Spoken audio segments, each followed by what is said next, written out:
Hi everyone. So I don't know how you guys came to the WEB2DAY event today, but I would advise you to use carpooling. And Zify is actually your instant and flexible carpool app.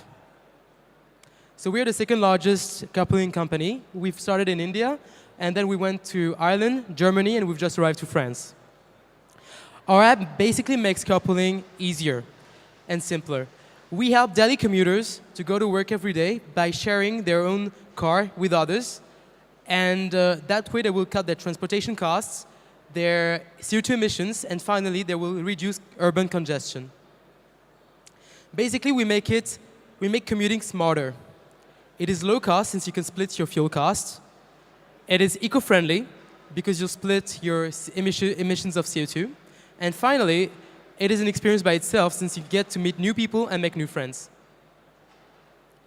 So far, the story has been pretty bright for us. In a year and a half, we've been able to get 2.6 million successful trips on our platform, with 500,000 registered users, with around 60,000 tons of CO2 emissions saved, with around 40 million kilometers shared on our platform, and finally, with around 250,000 trips realized every single month on our platform. The key to our success is to us a user-centered approach. Flexibility. Contrary to other apps, we think it's useful for users to not only schedule their trips, but also to be able to make them in real time instantaneously. And this goes with availability. We make sure that we've got a nice network with a lot of drivers and riders so that the match can be done quickly. And finally, reliability. We've got an amazing customer support team and a tech team which work on a superior technology. So now, how does the app work? First of all, you can either search or offer a trip. Then you can, if you search for one, contact a driver and request some carpool. You can even track its arrival time. Then you can pay this driver with the Zify wallet, so through our app. And finally, you can rate this user. Okay, so now the $1 billion question, how do we make money? So it's pretty simple. We've got a 15%, 20% commission rate on the total fare paid by passenger and per seat. In addition to that, we've got a pay-per-sale advertisement system with our partner companies. Now, how do we enter the market? Well, our go-to-market strategy is B2B2C at first. We basically partner with companies at the zero cost, and that way we access their pool of employees, and we work with them to offer them our app. And once we have a community of users, we'll invest even more into marketing.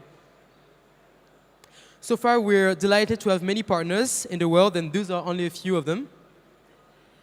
And to those partners, we offer them a cloud-based platform, so carpool as a service, in order for them to monitor and check the progress of their employees in the implementation of a CSR program, for example. We've got a lot of partners right now, and we're trying to grow this amount of partners with syndicates of transportation, insurance, maps, etc. So what do we want now to raise capital? Our immediate purpose is to grow our team. Our team's in Paris and Berlin with 12 positions to fill. And our ambition is to actually become the #1 carpooling app in Europe. But in the meantime, we're making sure that we contribute to making our planet great again. And thank you so much for your time. Thank you. Thank you. Thank you. When did you launch your first app? So it was launched a year and a half ago, so around September 2015. Okay. And what kind of partnership you have with Steve, Transport Île-de-France?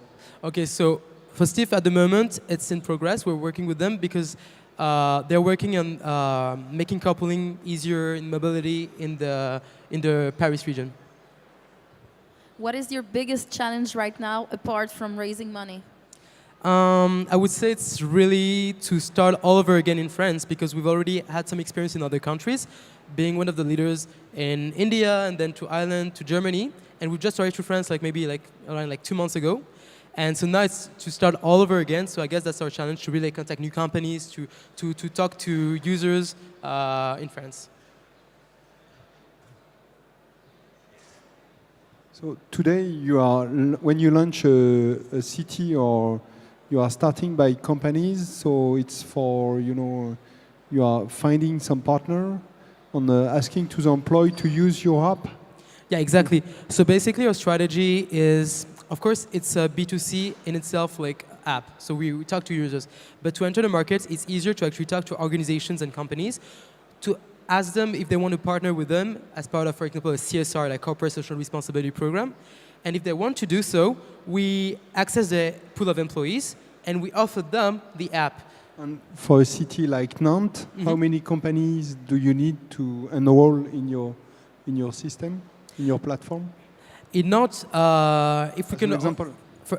Like right now we're mostly focusing on Paris because we're based in Paris. But for Nantes, for example, I would say a good start would be even like 10 or 20. We really go like step by step. For example, in India, we've got like more than 50 companies.